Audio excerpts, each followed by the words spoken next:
What's up, everyone, and welcome back to another episode of Be the Number. As always, I am Spencer Aguiar, and I'm happy to be joined by my co-host, Josephine Chang, former Division I golfer out of the University of Kentucky. Josephine, how was your break during the 1-week hiatus from golf? The 1 week hiatus, it's been good. It's kind of funny taking the week off and then coming back into it. We have a full field, and all of a sudden, I'm just scrambling to put everything together again. But it's been a good break. I'm ready to get back into it. How have you been?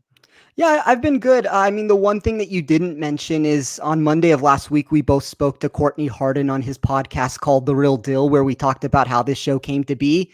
You can find Courtney on Twitter at Get the Real Deal to hear the episode. But my week went well. It was nice to be able to focus on some other sports for a few days. I really enjoyed the U.S. Open and watching the female draw with the eventual winner, Emma Raducanu, and finalist Leylah Fernandez. Those two teenagers took tennis by storm for the 2 weeks.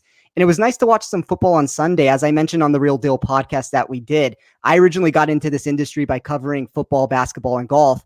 And while this is the first year I'm not running projections for the NFL season in a really long time, it was enjoyable as a fan to just sit back and relax and not have so much at stake. But speaking of football, I saw that you went to the University of Kentucky game. Yeah, I did. We played Mizzou this last Saturday, and funny enough, considering I've been a UK student for 5 years, that was my third football game that I've ever been to.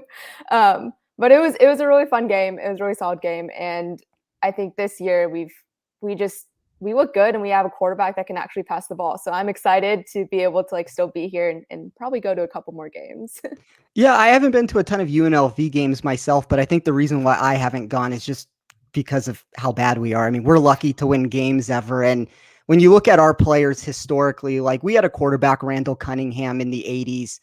That's probably our best player we ever had. He played for the Eagles, was drafted by them. He played for the Vikings a little bit. He's a very good player. I think he revolutionized the quarterback position a little bit, or was one of the guys that revolutionized the position. But if he's not our most famous player ever, I would say our second most famous player is probably Suge Knight, the CEO of Death Records. So, I guess we have a Tupac connection there, but that kind of goes and shows what UNLV football is at this point. But we have Allegiant Stadium. Hopefully that will get better. Obviously, we're recording this on a Monday and the Raiders are playing right now. So that should be an interesting game, but I guess that's enough football talk with this. We'll move forward into the Fortinet Championship, which is formerly called the Safeway Open for a few years. That's Silverado Resort and Spa. That's been the host every year since 2014. 7,166 yards, par 72, POA Anua greens mixed with a little bent grass. We have a full field of 156 players to start off the 2022 season, and pretty much all the Korn Ferry qualifiers will be here after earning their PGA Tour cards. I guess the first question I have for you, Josephine, is what did you notice about Silverado Resort when you researched the venue? And the second would be, how are you handling the infiltration of new talent that is making their way onto tour? We obviously don't have a ton of data for them, but it's not as if they couldn't find success this week. Right. Yeah. So going off of that first question, just about the course itself, I started looking at the course. Obviously, plan and bent green, so they're not going to roll too hard. They're going to be fun, I think, to putt on. But just looking at the course, nothing really stood out to me. It seemed pretty straightforward, which I'm always hesitant to say because obviously I'm not there. I don't see it. I'm looking at it through, virtually and everything, but couldn't find anything that really stood out that was going to really place a player above anyone else. One thing I did notice, it seems to play a lot shorter. So approaches seem to be a lot shorter, at least in the proximity ranges from 100 to 150, more so around there than normal. So I just focused a lot on looking at players who seem to find success on shorter courses with shorter clubs in their hands, setting themselves up for good birdie chances and obviously converting. So that's what I was looking for on this course. And then for just the new wave of players coming onto the tour, obviously I haven't been doing golf betting, DraftKings and stuff for as long as you have. So when I got in and started looking at the field, I was like, oh no, what am I going to do? But obviously you can kind of look at how they played on the Korn Ferry and everything of that sort. And a lot of these players also have played some tournaments on the PGA, so you can kind of get a good sense of who they are. And obviously if they're qualifying, they've made it onto the PGA Tour, they've got something to prove. So I'm super excited to see, how this plays out. Yeah, I mean, for me, the Corn Ferry question's a difficult one. Everything I do is mathematical based, which means I just don't have enough data to feel comfortable making super aggressive projections. One of the things my model does is it removes any golfer that doesn't have a certain number of rounds in my database so we don't get outlier totals.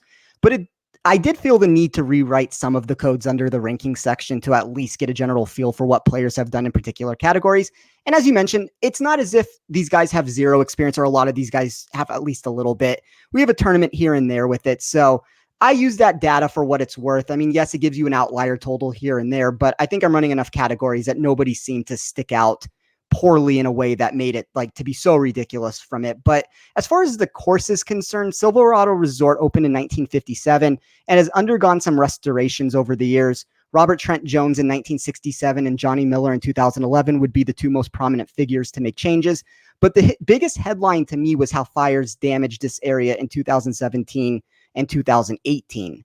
By no means is this course difficult, but I also don't believe it's as easy as one might think for being a quote unquote resort course that sits in wine country. Last year, we saw the winning total creep to just beyond 20 under par, but the typical winning score has hovered between 14 to 18 under during most iterations of the event. The layout has tight fairways that can quickly close in on you because of the tree line nature of the grounds, and deep fairway bunkers will provide an additional hazard for those that are wayward on their opening tee shot. With all that being said, I don't want to make it sound as if missing the fairway is a death sentence when it comes to your chances, because we have seen players like Cameron Champ bomb and gouge their way to victory by missing to the correct side that isn't impeded by danger. But an overall total driving acumen will play to the advantage of the player if they are approaching the green from the short grass. From a statistical perspective, I attached the weight to 6 categories. I started with proximity from 0 to 150 yards, plus a weighted putting for 25%. I don't want to call this a putting contest, but the ability to make putts certainly won't hurt. As you mentioned, it's a really short par 72 course. It's one of the shorter ones you will get. Most of these come from under 450 yards and in for the second shot. The reason for that is 9 of the par 4s measure under 450 yards. I added in make percentages from 0 to 15 feet since 83.2% of birdies come from this range. So I'm essentially trying to find golfers that will not only hit their approach close, but also be more likely to make the putt. I have total driving for 15%. That is a 50-50 aggregate total between distance and accuracy. I did go in by hand and improve any player that graded top 10 in either one of the two categories, just because I believe an elite skill set in one of those two areas will go a long way. I have 20% on par 5 birdie or better. All 4 are under 45% for birdie or better percentage, which is why I think scoring remains somewhat neutralized, but it will be vital to add to your score when you get your chances on these holes. I did strokes gained total on courses measuring under 7,200 yards while also being a par 72 for 15%. I think this is a specific type of test that benefits certain golfers. 10% on POA/bent putting mix over the last 100 rounds. That's 75% POA, 25% bent. We're always talking, Josephine, and I'm not somebody who puts a whole bunch of putting into my weights, but this week there is a lot. And as I said, it's not necessarily a putting contest, but I do think making putts will be important. So I have a little bit more than I usually have. And then I wrapped it up with a weighted category that looked into off the tee, approach, and around the green for 15%. The last 3 years have seen the scoring dispersion be at 16.1% around the green, 30.8% approach, and 15.13% off the tee. That surprised me a little because around the green was the only one above tour average, but I think it does make sense with the runoff areas and undulation that we have to the greens here. So that's kind of going along with what you said. I don't think there is a specific skill set necessarily that you should be looking for. I think like an overall game can come into play. I think it's important to make putts. I think it's important to try to put yourself in the right position. And I think that people that can, make putts and give themselves opportunity will do better. But let's move on to the actual event and see if we can't pinpoint some players that fit that criteria. So we have 5 golfers this week priced above $10,000. Jon Rahm leads the way at a robust $12,100. Hideki Matsuyama at $11,000. Webb Simpson at $10,800. Will Zalatoris at $10,500. And Kevin Na at $10,000. My first take was that the top of the board is really good for a tournament that has a lot of unknown variables throughout. But let me run through these choices and give a few thoughts for each before I kick it over to you. So I assume Rahm is here to keep himself in tip-top shape for the Ryder Cup in a week. It won't hurt matters that Napa Valley is picturesque. But despite being the most expensive player on DraftKings for a non-tour championship event since 2018, I think there are a lot of reasons to keep the train rolling with him in our lineups.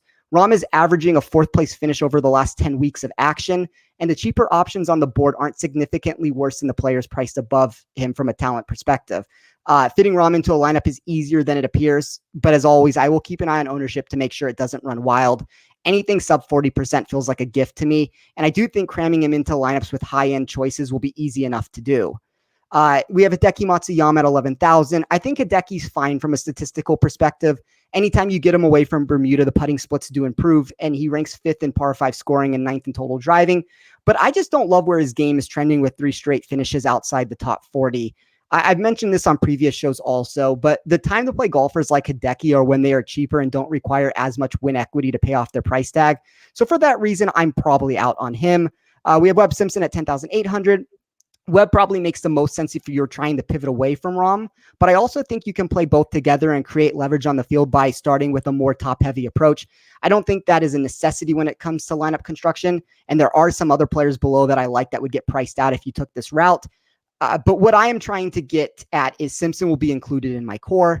And then to wrap it up with Will Zalatoris at 10,500 and Kevin Na at 10,000, my intrigue around Zalatoris would come if he's extremely under the radar. Right now, projections are showing that that's not going to be the case, but I'll be keeping a closer eye on that. And then Kevin Na at 10,000. As of right now, Na is the highest projected owned player I could find. I get that he's entering the event with excellent form, and my model actually does like him a lot.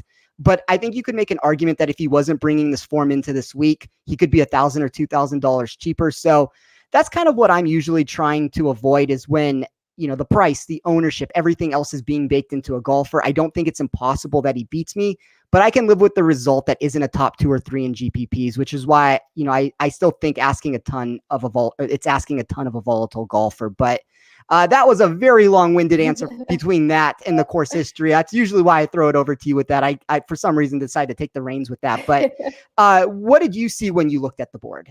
Yeah, absolutely. So just looking at these top players, Jon Rahm, I didn't have a ton to say about him, although other than that he's just the most consistent solid player coming into this week. Probably what you said, he's probably just using this as practice to stay in tip-top shape for the Ryder Cup. And I mean, his price range, I definitely do think, like, I haven't put much thought into how I'm going to form my lineup yet, but I just going through it from a very beginning standpoint, I was like, okay, I'm pretty sure I can fit him in. And I feel like he's just going to be solid here this week. With Hideki, I kind of agree with you. His form hasn't been the greatest. And when he's been lower on the price range, I loved playing him. He's one of my favorite players. And like stats wise, he does look really good when he has a wedge or short iron in his hand. He usually sets himself up for a lot of birdies when, he can putt. But obviously he's 11,000 this week, and I'm probably going to pivot away from him as well. Webb Simpson, I'm glad you talked a lot about him, because I just know, like, he is a solid short iron player, which is going to be in his favor this week. I didn't really find much else to say about him other than, like, he has been playing good golf. As for Will Zalatoris and Kevin Na, so my model didn't hate Zalatoris. I mean, it didn't love him in the concept that he's 16th in my model. But I think it's because I looked a lot at proximities from 150 and in, and I'm just not super impressed with that. He's like, with the wedge in his hand, he's averaging outside 20 feet, and I just don't think that's going to cut it here. So I wasn't the biggest fan of Zalatoris. As for Kevin Na, I can see what you're saying. Like, he is probably priced at 10,000 just because of how he's been playing lately. I just have a bone to pick, because I really think he should have been on this Ryder Cup team.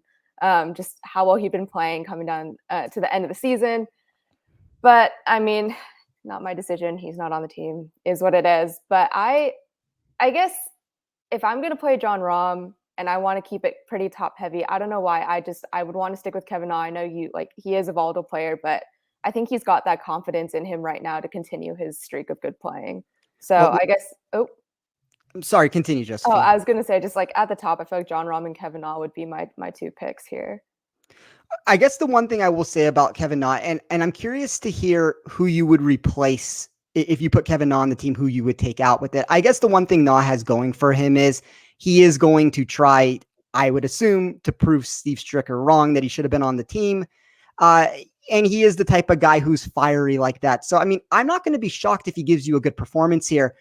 My biggest concern is just that, I mean, if the ownership is looking like it's going to be 20%, and full transparency, as we're recording this right now, the prices came out late for us today, and the ownership projections are not as crisp as we usually have them with it. So, that's something I'm going to keep an eye on. But if he's going to be about 20% owned, this is a guy who pulls out of tournaments because of his back all the time. Like, there are concerns to be had with him. But going back to the original question, I was going to ask, who would you replace him with? Ooh, in this top range? For the Ryder Cup. For the Ryder Cup. Oh gosh. See, I haven't thought that far into it. I definitely don't have an answer to that question as of right now. Yeah, I don't know. That came out of left field. I can definitely think about it. Well, I mean, I guess like the only thing I'm trying to go at with it is that, like, sure, I mean, there are reasons to like him. It is a really long course. I think that guys like him and Kisner, you put them behind the eight ball a little bit. Like, yes, they're going to be guys that in match play situation, I think they're gritty and tough and they can hold their own with it. But I guess that's my concern, because like if you're trying to find somebody to replace it with, I don't think it can be Scotty Scheffler. I think Scheffler is too good of a young talent to leave off the team. I mean, maybe you could go with the argument of Harris English, but English has been playing well. And I mean, I don't want to leave him off the team. So I don't know. I mean, obviously that's a conversation. I don't know if we're doing a Ryder Cup show right now, and we can discuss that more next week. But let's move into the $9,000 range, which is led by Cameron Tringali at $9,700 and includes Mark Leishman at $9,500, Siwoo Kim at $9,300, Sebastian Munoz at $9,200, Harold Varner at $9,100, and the Cameron Champ at $9,000. I have a few players I like a lot, but I'm curious to hear your thoughts first.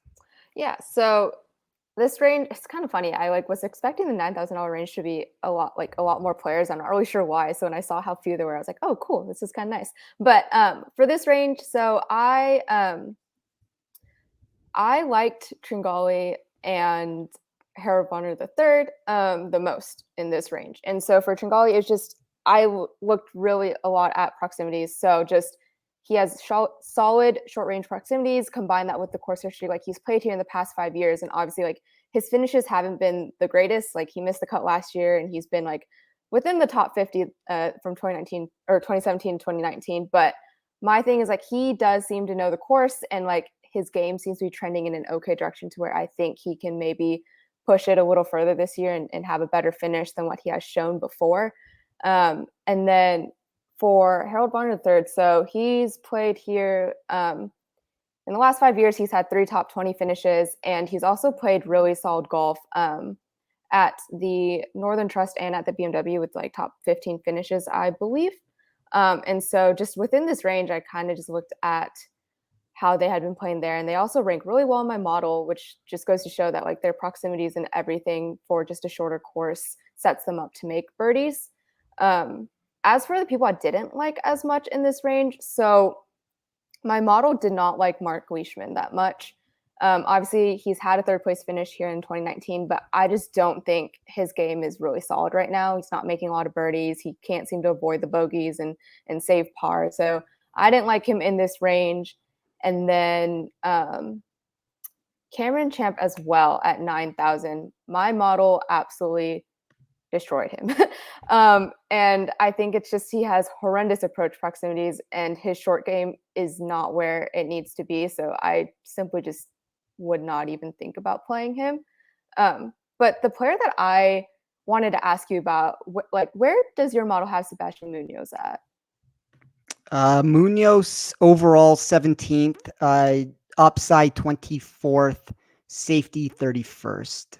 Okay, my model has him 5th, and I like going through it. I was like, all right, I'm throwing out my like weights, and I'm just gonna look at his stats, and I could not figure out why I had him so high.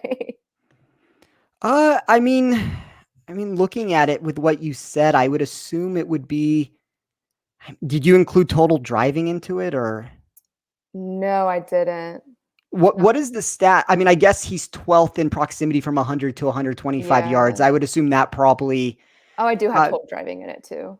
Yeah, and he's inside the top 25 in par 5 birdie or better if you use that. He's a good scorer on easy courses. So 6th in his last 24 rounds approach. I think that was something you said you used on it. Yes, so I did. Yeah. Yeah, I mean, I think that like his game appears to be trending in the right direction with it. Like, I don't necessarily like. I think this range in general is okay. Like, I think Tringali and Varner are fine. I think both of them, like especially Varner, I'd rather use Varner for cash games. He's projected to be extremely popular after posting, as you said, 4 top 30s at Silverado over the last 5 years to go along with 3 top 15 finishes over the last 4 events. Munoz is okay. I mean, I'm probably not going to get to him just because there are 2 guys I really like.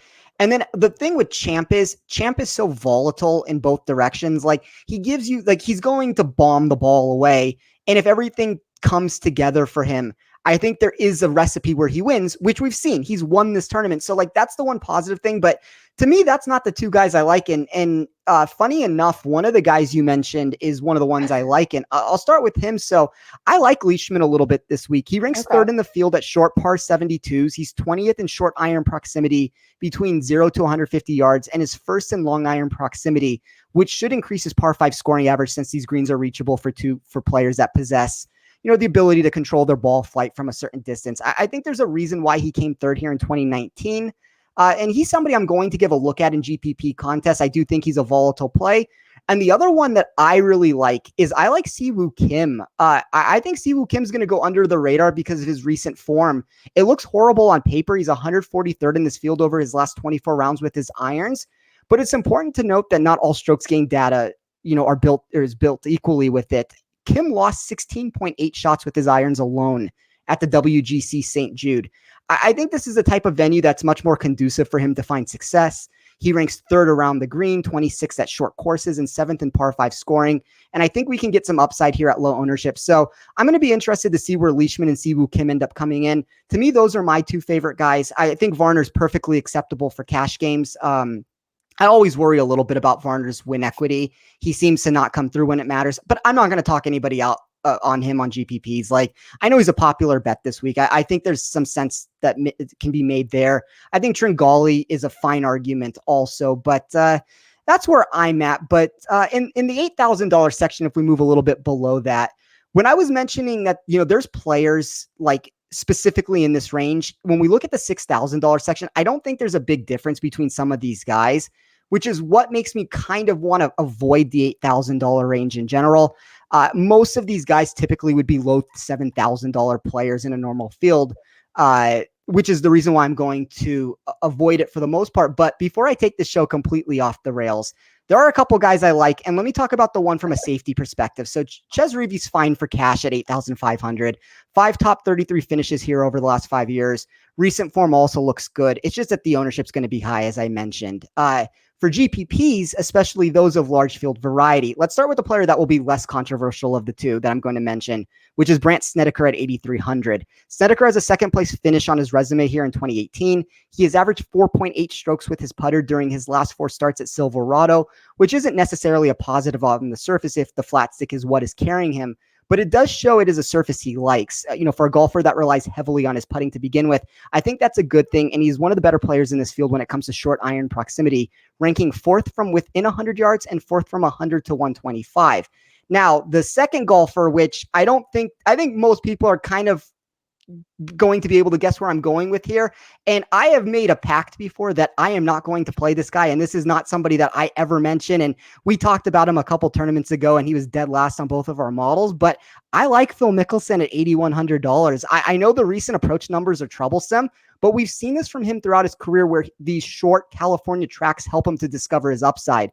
He's found success at Pebble Beach with multiple victories and additional top 10s. And we have seen a similar trajectory here in Napa Valley, where he has 3 top 17s in the last 5 years. Mickelson ranks first at short tracks because of all this data I just listed, and is the 4th ranked putter on POA in this field. So, start us off by giving your thoughts on Snedeker and Mickelson. I'm sure your thing on Mickelson might be a little bit different than mine, but who piqued your interest if it didn't come from those 2? So just to touch on Snedeker and Phil Mickelson, I like you said Snedeker, and I was like, okay, of course, like my model didn't like him, so I didn't really look at him. And then you said Mickelson, and I was like, I knew this was coming, and I still didn't really look at him. And it's only because, like, of course, like his approach is just everything about his game lately was not going to grade well in my model the way that I had weighted it. So I really didn't look much at him. I mean, my model has him at 109. Wow. So yeah, it's not pretty. What you said is true though. Like he does seem to find himself back in California a lot.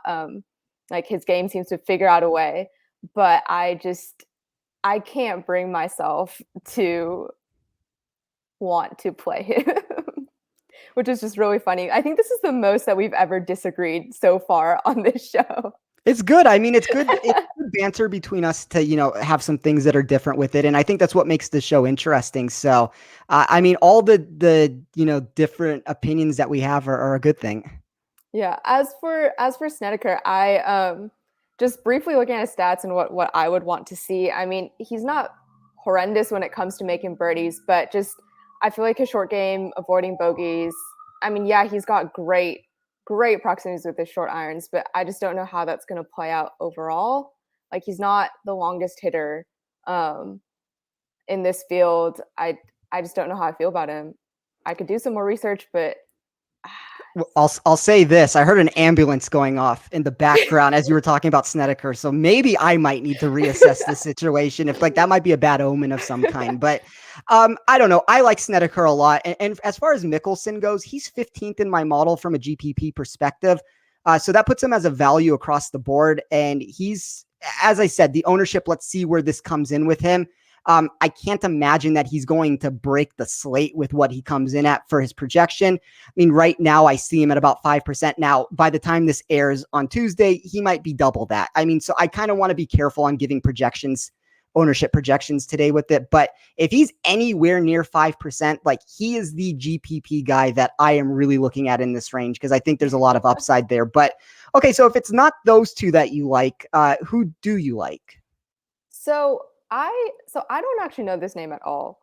Obviously, I don't follow the PJ Tour as much until recently. But Emiliano Griot at 8,900, he just surprised me because just looking at his stats, I mean, his green and regulation percentage is extremely high. It's over 70%. It's around the best of the field this week. I also just like him because his strokes gained stat, it's second best in the field. So that just tells me his approach game coming in this week, it's really solid. He does seem to struggle on the greens.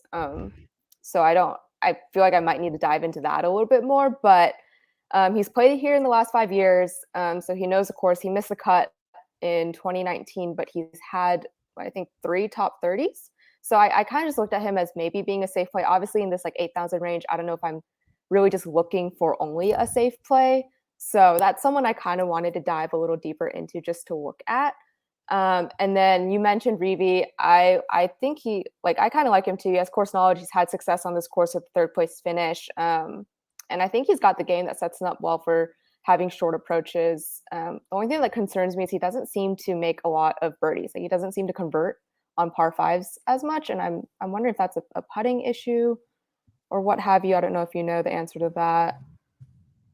Yeah, I mean, so with Reeve, when I bring up his stats here, I mean, yeah, the approach numbers look good. The putter's been horrible. He's 89th over my 2-year model, which is more of a 1-year model at this point, 109th in strokes gained putting over his last 24 rounds. I mean, that's my only real concern with him just because he's going to be so popular and if he's not making putts. But, it's funny hearing you talk about this section because we're getting closer to Halloween here. So I feel like there's some freaky thing going on where we've role reversed the situation. You're talking about all these ball strikers like Emiliano Griot. And here I am mentioning how putting means a little bit more this week, which I never say. And I mean, if we talk about bad putters, Griot's about as bad as they get, but superb ball striker. I mean, at $8,900, he's 11th in my GPP model when I ran it. So technically he's a positive value in GPPs. I think for cash games, there's some worries I have with him. If I'm going to play him, even with the ownership, I would just go overweight and play him in GPPs. I don't think he's a cash game play that makes sense. But would that be it for you in this range? Yeah, I probably want to do a little more research on Pereira just at 8,000. I don't know why. I feel like he's got something going for him. I just need to figure out what it is. Yeah, Pereira is a name that I've seen in the betting space that everybody seems to have a ticket on him. I'm probably not going to get there. I would almost rather play Taylor Gooch if we were going to decide between the two guys with that. Maybe that would be the other name that I'd at least look into a little bit more, depending on where the ownership comes in. But it seems likely that the $7,000 group is going to be what wins or loses GPPs for people this week. I think there are a ton of interesting choices to decide between, but let's begin from this $7,900 to $7,500 range. What do you have for us? All right, let's see. I've got a couple people here. So first one, I'm just going down the list. First one that popped up for me that I kind of like was Doug Gim.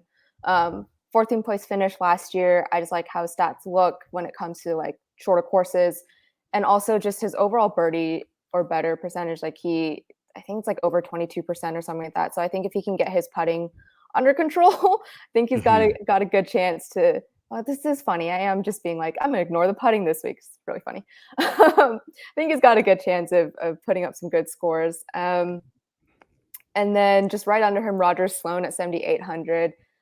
He missed the cut last year at a 13th place finish in 2019. And I mean, he's had a solid stretch of finishes on the PGA Tour. I mean, he finished 16th at the 3M Open, 6th at the Barracuda, and then 2nd at the Wyndham. So I just feel like his game is in a pretty decent place. And I, of course, was also impressed with just short range proximities. And then after him, I am probably going to look a little more into Lucas. I don't know how to pronounce his last name.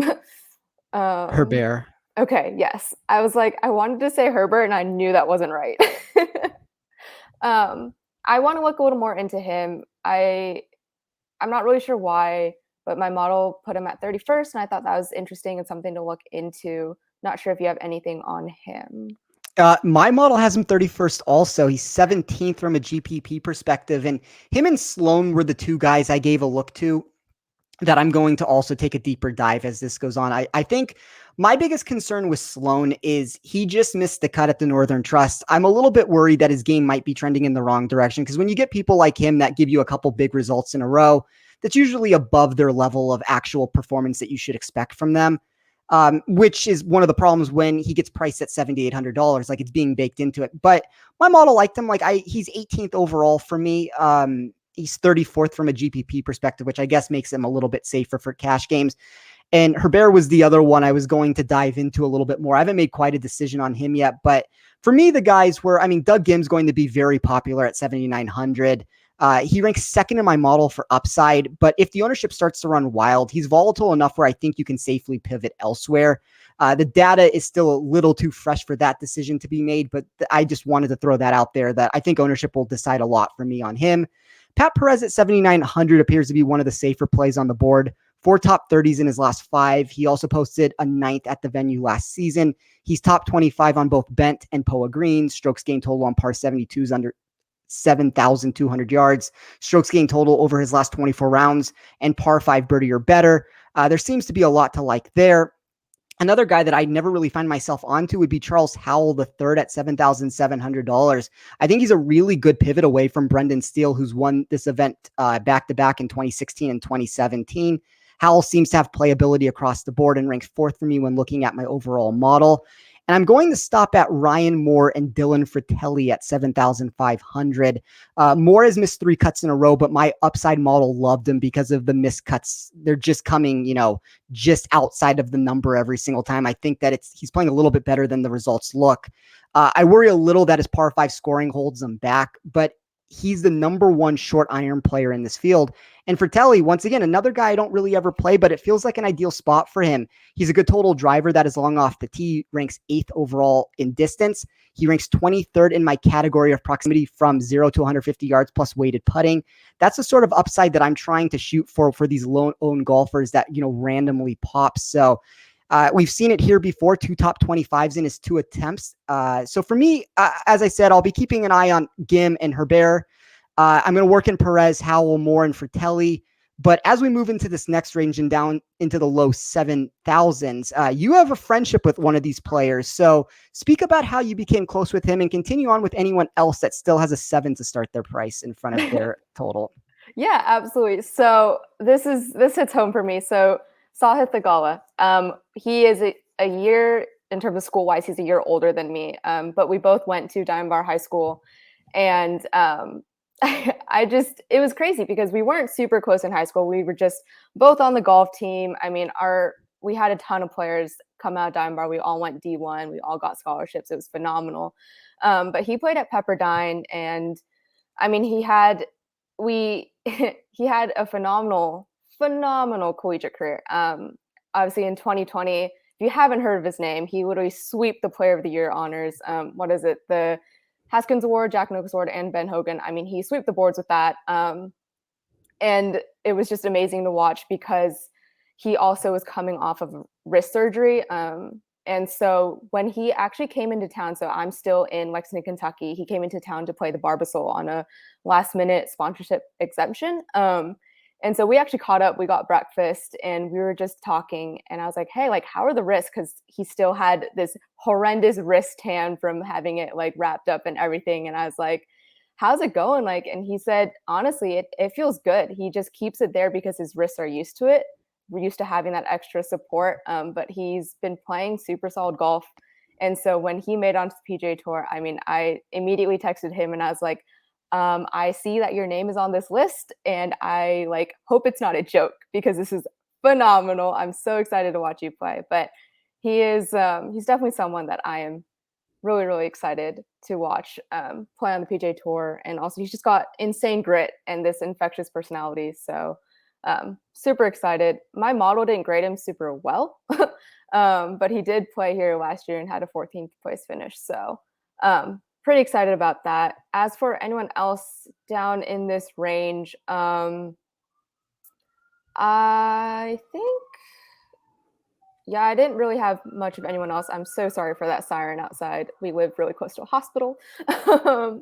Oh, actually, 7,200, Adam Svensson? Yes. Yes, okay. That was actually someone that popped up. I didn't have a ton of people from 7,000 to 7,500. But in this field, he was second in strokes gained tee to green. And I did this for the last 24 rounds. So second in strokes gained tee to green, fourth for strokes gained approaches, 10th in par 5 birdie or better percentages, and then sixth in proximities from 125 to 150 yards. So obviously that was a lot of stuff that I was looking at going in this tournament. So I want to dive deeper on him. I just feel like he might fit this course well. But that's really all I got in this range is I was going to hype up Sahith and then talk about Adam. So that's all I got. Let me take you back for a second with the Gala here. And I do have a couple stats on him, and my model liked him. So, I found it interesting. He actually showed as a value for me. Before I get into why he showed as a value, from your experience of what you remember from him playing, what were the strengths of his game? Truthfully, I can't really find much of a fault in his game. I know, if I remember correctly, he might have struggled a little bit with putting for a while, but I'm pretty sure I'm going to say he's figured that out considering his last few scores that he's put up. But he's always been super long off the tee. Actually, this is funny that you bring it up. When we were having breakfast, one of our other mutual friends, Bethany Wu, so she plays on Symmetra Tour trying to make it onto the LPGA, and she was his class at Diamond Bar High School. And so I was talking to her about catching up with Sahith, and she was like, man, his game is just so solid. He's just so accurate. And I was talking to Sahith about Beth. He was like, man, I wish I could have her short game. And I was like, I think you guys need to talk because obviously you're missing something here because you guys are both phenomenal. So I think for him, he's not the biggest fan of his short game. I think it's great though. So that's all I've got. That is very interesting to note because one of the reasons why I liked him is because he ranks 15th overall for me in strokes gained putting.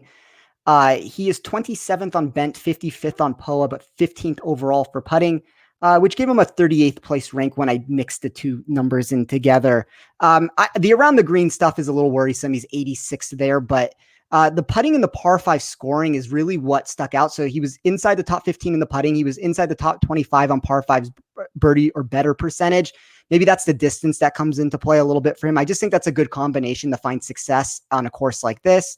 If we move down a little bit more, I like Nick Taylor at 7,300. I thought he was interesting. 2 top 10s here in the last 3 tries. He also posted a top 10 at the Wyndham in his last start. He ranks 12th in my model on short par 72s.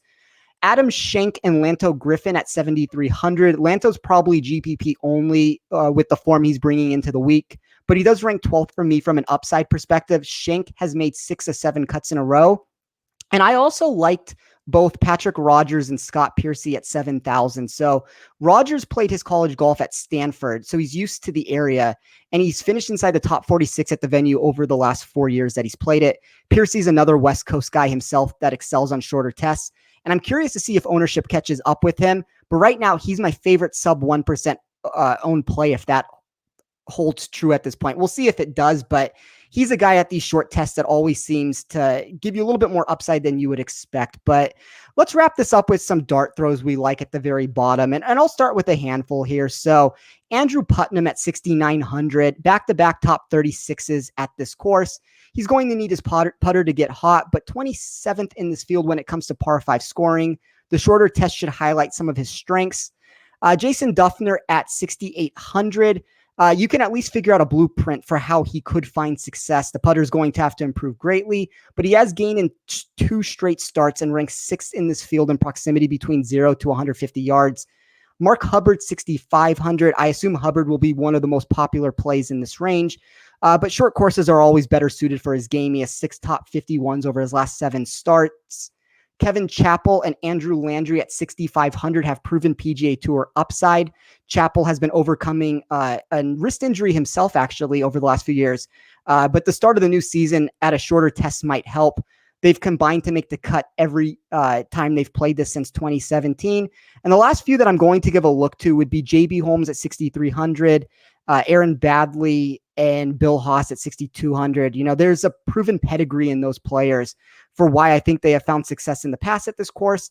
And a guy like Holmes just has really big upside to him. Like, if we're going to go with this mentality that Champ could win this tournament bombing and gouging, you know, I think we've seen Holmes find success here. So I think there's a blueprint for him also where he could find a little bit more upside than you would expect at $6,300. But I mean, for me, I'll dive into a couple other players, but that's probably where I'm at. Where are you at? Yeah. So funny enough, I texted Spencer. I said, I'm working through this $6,000 range. And I said, I have no idea how I'm going to do this. And he was like, well, there are going to be some dart throws. And I said, okay, I can do that. So I looked at Bo Hoag, and I looked at him just because he's played this course twice with the top 45 in 2019, top 30 in 2020. We know he's had success on the PGA Tour this past season, just with top 15 finishes at the Barbasol and the 3M Open. His green and regulation percentages are really solid. And when it comes to players that I just personally don't know that well or whatever, I always the first thing I want to look at is their green and regulation percentages. Like, are they able to hit a green, just give themselves a 2-putt par, give themselves a chance and look at birdie? I mean, that's going to put them at a better spot than someone who's missing a lot of greens. So his proximities aren't the greatest when it comes to hitting the greens. But I mean, for someone in this range, I feel like he is relatively safe, like all things considered. And then someone else that actually my model really liked was Cameron Percy. I figured you were going to say that because he's number one for me in GIR. Yeah. And I just so again, that's what I was just looking at. I mean, his GIR is 73%, and that's absolutely insane in my mind, just knowing how hard that is. I think 70, we were trying to hit, I can't remember if it's 70% or 72%, and that's 12, 13 greens in regulation around. And I don't know, near the end of it, my approach game was not that great. So that to me just blows my mind. So that was another one. I also had Duffner as well. Obviously in a previous episode, I mentioned how he's one of my mom's favorite players to watch. So I just take that as a good omen. My mom seems to just know things that are way outside of her, capacity. Not sure why. She just makes some of the best guesses sometimes. And then also there's one other one. Oh yeah, you mentioned him as well, Mark Hubbard. Missed the cut last year, 13th place finish in 2019. And then I think it's 2 top 20s in the last few tournaments at the Barbasol and the 3M. So I was like, well, he's someone that I might dive into. But did you say his ownership might be pretty high or something like that? Yeah. So, I mean, we'll see, but Hubbard, Bo Hoag, Cameron Percy, those 3 guys specifically, when we look at it, I like all 3 also, but it's going to come down to ownership percentage.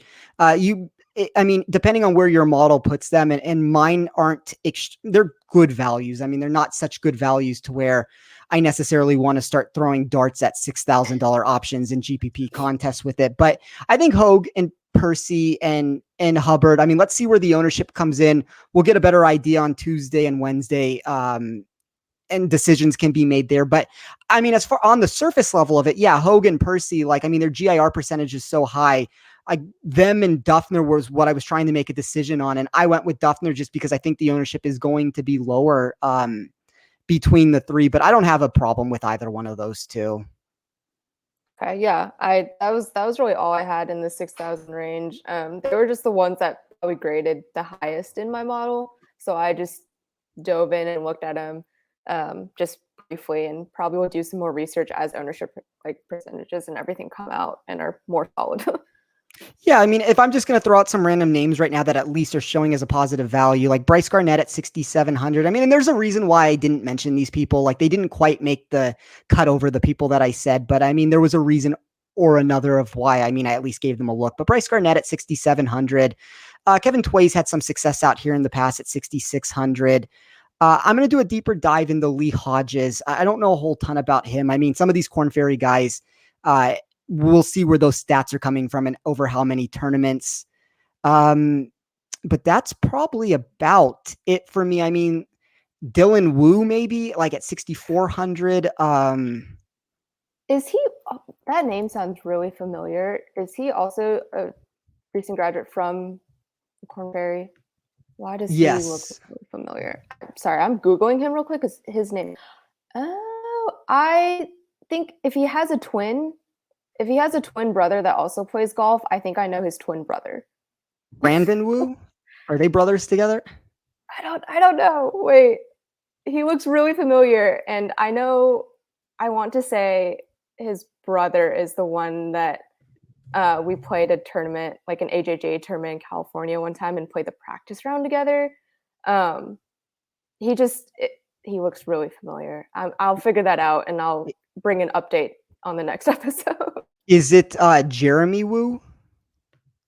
No, I don't. I'm just throwing out random names at this point. Are you throwing random names at me? I was like, wait. Because his face is really familiar, and this is going to bother me. I'm going to have to figure this out. His twin brothers, Jeremy and Josh. Josh, yes. Josh Wu. I'm totally on my social media right now. Yep, that's him. Yep, he went into there. Yep. I know his twin brother. He played golf as well, joined the Air Force. I don't know Dylan that well, though, but... Well, there's no relationship between Dylan Wu and Brandon Wu. I tried to make that one happen, but that's not a relationship between those two. As far as those two are concerned, Dylan Wu graded kind of well for me. I mean, that would be somebody I would consider. I guess Bo Hostler is a good putter. Curtis Thompson graded well is not a word I want to use. I mean, he's projected to miss the cut, but he was somebody that at least showed like that he should have been better than 6,200. I mean, I guess that's about it for me though, down in this range. I mean, we're dart throwing down here. I think if you can find a specific skill set, that's probably the most important thing. Like, that's the one thing we always say is if you can find some original idea of why you think they can find success and they're low owned, you can formulate a plan in GPP contests. Like, I think one of the biggest mistakes people make is that they're not aggressive enough in GPP contests. You're going to only cash in them roughly 20% of the time. So I think that you do need to take chances when you do. I mean, like, you want high upside, high end finishes when you get them.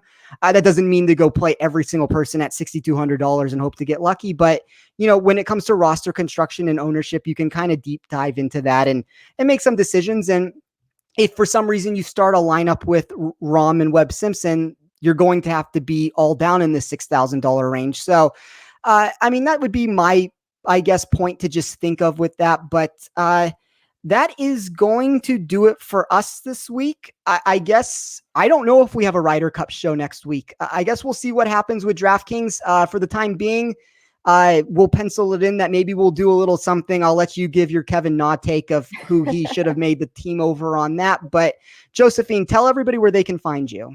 Yeah, so obviously you can find Spencer and I at @BeTheNumberPod on both Twitter and Instagram, but you can find me personally at JChang1020 on Instagram and Twitter. I would love to answer questions, whatever you have, if it's DraftKings related, if it's golf related, like, just reach out to me. I would love just hear what you have to say. And if you also have anything that you want to hear more about on the show, like let us know. We're always looking for ways to kind of like switch it up and make it a little more interesting. So we'd love to hear what you have to say. Yeah, I mean, I think this is a show that my biggest goal from it is always to make it user friendly and everybody can get something out of it. And I mean, Josephine's a wealth of information when it comes to playing. I mean, her skill level is beyond, mine or anybody else that's talking golf on the airwaves here. So, thank you for tuning in this week. You can find me on Twitter and Instagram at Toff Sports. You can find some of my work over at Rotoballer that I write throughout the week. And you can find this episode on Golf WRX Radio, on SoundCloud, and on iTunes. So thank you, everybody, for tuning in. Thanks for all the support that we've gotten to begin this show. Good luck this week, and let's make some money.